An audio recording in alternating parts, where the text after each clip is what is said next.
It was a cold, grey morning when Arav stood alone on the edge of the old bridge, staring down at the still water below. The world around him moved as usual. Cars passed by, people walked quickly with coffee in hand, and the city buzzed with life. But inside Arav, everything was silent, empty.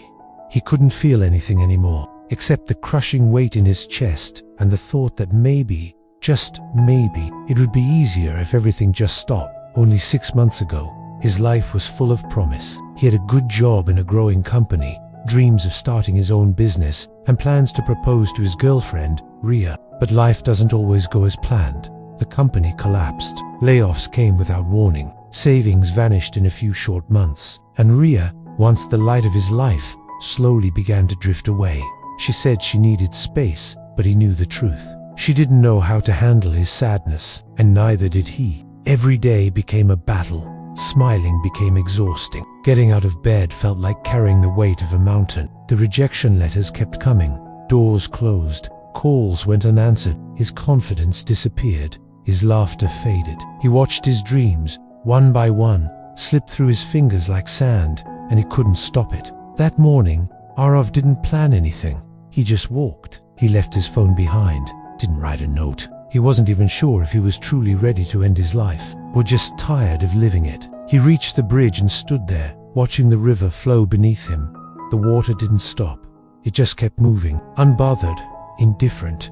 His hands gripped the cold iron rail. His heart pounded, not from fear, but from despair. And in that moment, as he prepared to let go of everything, one simple thought floated into his mind. What if this isn't the end? What if this is the middle? He didn't know where it came from. It wasn't loud or dramatic. It was quite gentle, almost like a whisper from somewhere deep within him. But it stopped him, that single thought. What if this is not the end of my story, but the chapter before everything changes? His hands loosened. His breath shook. He stepped back from the edge and sat down on the bench nearby. He didn't know why he did it, but something inside him wanted to believe that there was still more to come. Maybe something good, maybe something small, but something. He sat there for a long time, staring into nothing, letting the wind hit his face and listening to the sounds of life around him.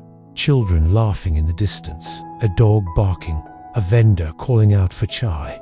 The world was still moving, and for the first time in weeks, he didn't feel like he had to run away from it. Later that day, he walked into a small bookstore he used to visit when he was younger. The owner, a gentle old man named Yusuf, recognized him and smiled warmly. "It's been a while," Arav nodded. He just needed a place to sit for a bit. Yusuf didn't ask any questions. He simply pointed to a corner chair. Arav picked up a book he had read as a child. As he turned the pages, he remembered how stories had once given him comfort, how they helped him dream. And for a moment, he was that young boy again, full of wonder, believing in the magic of second chances. That night, he didn't sleep much, but he didn't cry either. Instead, he made a list. Not of goals, not of things to achieve, just small things. Like, go back to the bookstore, call Ma and Baba, eat something healthy, take a walk. Simple, gentle steps, no pressure, just reasons to keep going. The next day, he did just one thing. He called his parents. His mother cried when she heard his voice.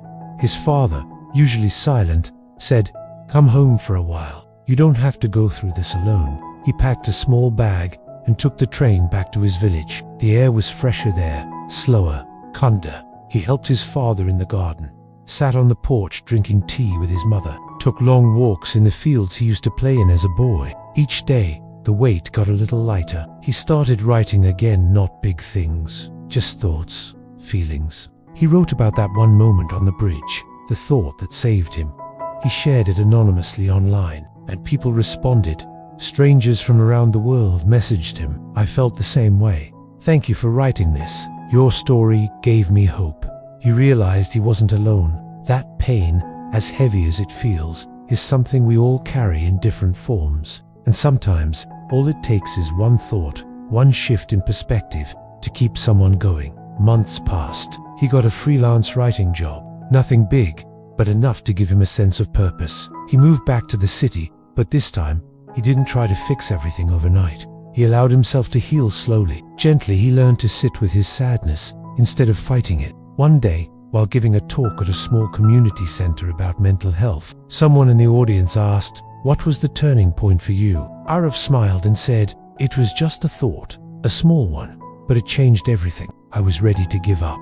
But something inside me asked, what if this is not the end?" And that question saved my life. Sometimes life doesn't shout answers at you. Sometimes it whispers, and in those whispers, if you're still enough to listen, you might hear the one thing that keeps you alive. Arav is still healing. Some days are hard, but he no longer stands on bridges. He walks across them, because now he knows every dark chapter leads to a page where the light returns. And sometimes all it takes is one thought.